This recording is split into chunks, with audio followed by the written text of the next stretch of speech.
आज हम बात करेंगे बिहार डीएलएड संयुक्त प्रवेश परीक्षा 2025 की बेस्ट बुक के बारे में, जो आपके चक्षु प्रकाशन की आती है।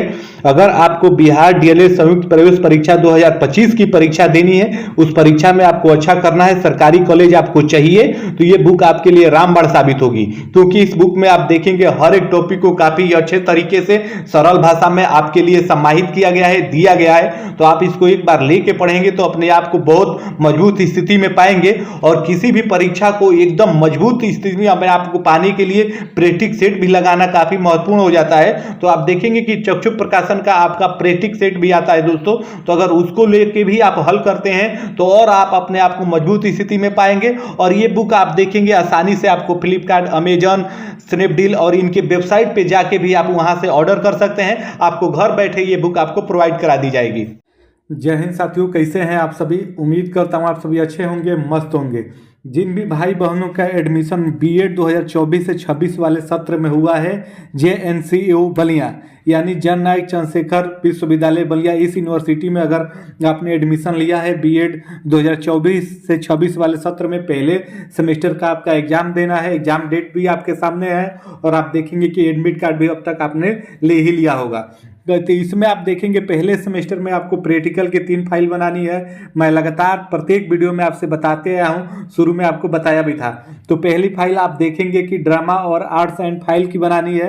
दूसरी फाइल आपकी माइक्रो टीचिंग की बनानी है। एक तीसरी फाइल आपको रीडिंग एंड रिलैक्सेशन का बनाना है। तो मैं जो दूसरी फाइल आपको बनानी है माइक्रो टीचिंग की, तो उसमें आप देखेंगे कि जो आपकी पाठ्य योजना है, कम से कम 10 पाठ्य योजना आपको बनाना है, जिसे सूक्ष्म शिक्षण कहेंगे या माइक्रो टीचिंग कहेंगे।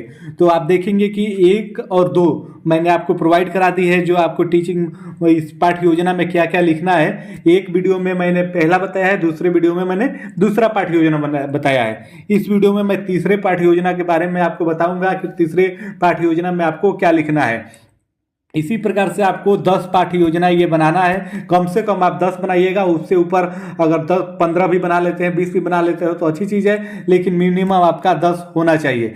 तो तीसरे पाठ्य योजना में आपको क्या लिखना है देख लीजिए। ये फाइल 3 बनानी है, आपको मैंने बता दिया। एक एक वीडियो बना के सभी मैं आपको पाठ्य योजना बता दूंगा। तो सूक्ष्म शिक्षण यानी माइक्रो टीचिंग की फाइल में ये तीसरे पाठ्य योजना में क्या लिखना है आप देख लीजिए। इस प्रकार से आपको लिखना है। तीसरे पाठ्य योजना में आप दागेंगे, हेडिंग देंगे सूक्ष्म शिक्षण पाठ्य योजना आपका 3। उसके बाद ये आप कौशल लिख देंगे। ये सारे पाठ्य योजना में आपको यही लिखना है। कौशल में आप व्याख्यान कौशल लिख देंगे, दिनांक ये कॉलेज वाले बताएंगे। उसके बाद आप देखेंगे कि कक्षा 7th लिख देंगे। उसके बाद विषय में आपका विज्ञान रहेगा, क्लास में आपका 3 रहेगा, अवधि में आपका 5 से 10 मिनट। इस प्रकार से ये लिखेंगे। सारे पाठ्य योजना में आपको ये लिखना है। उसके बाद आपका प्रकरण हेडिंग देंगे। प्रकरण में आप पदार्थ की संरचना लिखेंगे। उसके बाद फिर हेडिंग देंगे व्याख्या कौशल के घटक। व्याख्या कौशल के घटक में आपको नंबरिंग डाल के ये सारा लिखना है। आप इसको स्क्रीनशॉट लेते हुए चलिए, इसको देख के आप अपने फाइल में लिख लीजिए, माइक्रो टीचिंग वाले फाइल में। उसके बाद पहले पॉइंट में आपको लिखना है भाषा धारा प्रवाह युक्त होनी चाहिए। दूसरे पॉइंट में आपको लिखना है विचारों अथवा कथनों को जोड़ने वाली कड़ियाँ संधियों के समुच्चय का प्रयोग होना चाहिए। तीसरे में आपको लिखना है स्पष्ट प्रारंभिक कथन का प्रयोग हो। उसके बाद चौथे में आपको लिखना है उपयुक्त शब्दों और मुहावरा का प्रयोग किया जाना चाहिए।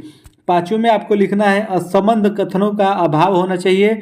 उसके बाद आप देखेंगे कि 6वें में आप लिखेंगे विद्यार्थियों के समझ के परीक्षण हेतु बीच बीच में प्रश्न भी आपको पूछना चाहिए।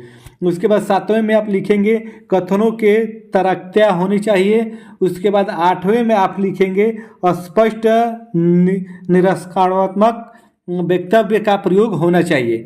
ये आपको लिखना है। 7 पॉइंट आप दे देंगे। ये आपका ऊपर है, आप देख सकते हैं। इसी तरह आपको लिखना है। ये पदार्थ की संरचना में ये 7 पॉइंट 8 पॉइंट दे देंगे आप। उसके बाद आगे बढ़ेंगे तो फिर आपको यहाँ पे आप एक दूसरी हेडिंग देनी है। इस हेडिंग में आपको देना है शिक्षण अधिगम व्यवस्था। शिक्षण अधिगम व्यवस्था देंगे। उसके बाद आप लिखेंगे आज हम लोग पदार्थ की संरचना के बारे में अध्ययन करेंगे। तो उसके बाद फिर आप कॉलम 3 बनाएंगे। एक में आप छात्र अध्यापक क्रिया लिखेंगे, एक में विद्यार्थी क्रिया, एक में आपको घटक लिखना है। तो छात्र अध्यापक क्रिया में आपको क्रिया ये करनी है, ये इसी के बारे में आपको लिखना है।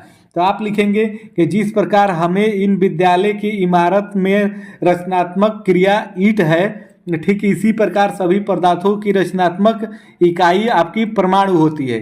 परमाणु का आधार इकाई सूक्ष्म होता है कि हम नग्न आंखों से नहीं देख सकते। परमाणु पदार्थ की संरचना का सूक्ष्मतम कण है जो स्वतंत्र अवस्था में नहीं रह सकता। उसके बाद आप आगे लिखेंगे उसी में नहीं रह सकता किंतु रासायनिक क्रिया में भाग लेता है जैसे H2Cl etc। उसके बाद आप लिखेंगे अणु के सामान्यतः अणु 2 या 2 से अधिक आपका अधिक परमाणु का समूह होता है। इस प्रकार से आपको ये लिखना है। उसके बाद आप देखेंगे इसमें विद्यार्थी क्रिया में लिख देंगे कि छात्र ध्यान से सुन रहे हैं। उसके बाद घटक में 1 2 3 4 5 4 6 5, उसके बाद फिर आपका 6 7, इस प्रकार से घटक में आप देख के लिख लीजिएगा। उसके बाद अगले पेज पे आप पहुंचिएगा तो वहाँ पे ये आप कुछ प्रश्नोत्तरी आपको लिखने हैं। आप पूछेंगे, बच्चे बताएंगे, क्रिया करेंगे, तो इस प्रकार से आपको लिखना है। तो प्रश्न आप देंगे लिखेंगे कॉपी में कि कार्बन डाइऑक्साइड में किन 2 तत्वों के परमाणु उपस्थित होते हैं, तो बच्चे उत्तर देंगे कार्बन और आपका ऑक्सीजन का। दूसरा प्रश्न आप पूछेंगे नाइट्रोजन एवं हाइड्रोजन के परमाणु में से मिलकर बनने वाली किसी एक अणु का नाम बताइए, तो बच्चे बताएंगे NaCl यानी अमोनिया। इस प्रकार से आपको फाइल में अपने लिखने हैं। उसके बाद यहाँ पे आप कुछ तत्वों के बारे में बताएंगे, लिखेंगे। तो तत्व पदार्थ का वह मूल रूप है जिसे रासायनिक क्रिया द्वारा अन्य सरल पदार्थों में विभाजित नहीं किया जा सकता। तत्व के अणु में केवल एक ही प्रकार के परमाणु आपके होते हैं। और एग्जाम्पल भी आप यहाँ पे लिख देंगे हाइड्रोजन, ऑक्सीजन, नाइट्रोजन etc इसी प्रकार के। तो उसके बाद फिर अगला प्रश्न आपका होगा कि तत्व के अन्य उदाहरण बताइए, तो आप आंसर मिलेगा आपको कि लोहा, तांबा, कार्बन। इस प्रकार से इसके बाद आपको यौगिक के बारे में आपको यहाँ पे समझाना है, लिखना है। तो आप लिखिएगा कि जब किसी पदार्थ के अणु 2 या 2 से अधिक प्रकार के परमाणु से मिलकर बनते हैं तो उसे हम यौगिक कहते हैं। एग्जाम्पल में आप लिखेंगे H2O जिसमें जल का एक अणु हाइड्रोजन और ऑक्सीजन के परमाणु के संयोग से आपका बनता है। उसके बाद फिर अगले पेज पे आप जाएंगे, वहाँ पे ये निरीक्षण आपको सूची बनानी है। तो निरीक्षण छोटी में आप व्यवहार घटक लिखेंगे और टैली करेंगे। तो यहाँ पे आगे प्रश्न सबसे पहले आप लिखेंगे, सभी प्रश्नों को एक ही बार में आप लिख लीजिएगा। तो वहाँ पे आप लिखेंगे कि भाषा धारा प्रवाह युक्त थी, तो आप लिख देंगे कि हाँ सही थी। उसके बाद विचारों अथवा कथनों को जोड़ने वाली कड़ियाँ संबंधियों से प्रयोग किया गया, हाँ एकदम किया गया, सही है। उसके बाद स्पष्ट प्रारंभिक कथन का प्रयोग किया गया, हाँ किया गया, सही है। उसके बाद चौथे में आप लिखेंगे उपयुक्त शब्द एवं मुहावरों का प्रयोग किया गया, एकदम किया गया, तो सही टिक लगाएंगे। उसके बाद असंबंध कथनों का प्रयोग अभाव था, एकदम अभाव था, सभी संबंधित है, तो इसे अभी यस लगाएंगे। उसके बाद विद्यार्थियों की समझ हेतु बीच बीच में प्रश्न किए गए, एकदम किए गए, सही लगाएंगे। इस प्रकार से आप ये लिख लेंगे। तो अंत में आप टिप्पणी लिखेंगे। तो टिप्पणी का हेडिंग डाल के टिप्पणी में आपको अपने हिसाब से जो भी आपको लिखना है 2 4 5 लाइन लिखिएगा, इससे अधिक लिखने की आपकी जरूरत नहीं है मेरे भाई। तो ये था आपका तीसरा पाठ्य योजना जो आपकी माइक्रो टीचिंग की फाइल बनानी है, उसके अंतर्गत ये आपका तीसरा था। मैंने इससे पहले 2 आपकी वीडियो अपलोड की है, पहले पाठ्य योजना की और दूसरे पाठ्य योजना की, हमारा तीसरा है। मैं प्ले लिस्ट बना दे रहा हूँ, आप बारी बारी से जाके देख के एक लिख लीजिएगा और इसका स्क्रीनशॉट भी आप लिख सकते हैं। इस प्रकार से देख के आप 10 पाठ्य योजना लिख लीजिए। 10 पाठ्य योजना मैं आपको अपलोड कर दूंगा सेपरेट अलग अलग छोटी छोटी वीडियो में। तो अगर आप जननायक चंद्रशेखर यूनिवर्सिटी में पहले सेमेस्टर में बीएड में है तो ये आप देख के लिख लीजिए, आपका फाइल एकदम सही रहेगा मेरे भाई। और जो आपकी 2 फाइल बनानी है ड्रामा और आर्ट्स की, उसमें क्या लिखना है वो भी मैं आपको बता दूंगा। और रीडिंग और रिलैक्सेशन वाले फाइल में आपको क्या लिखना है वो भी मैं बता दूंगा। जननायक चंद्रशेखर विश्वविद्यालय पहले सेमेस्टर में अगर बीएड में है, उससे जुड़ी हुई कोई भी आपको जानकारी चाहिए तो आप कमेंट करिएगा, मैं आपको कमेंट के माध्यम से जरूर वो जानकारी प्रोवाइड करा दूंगा।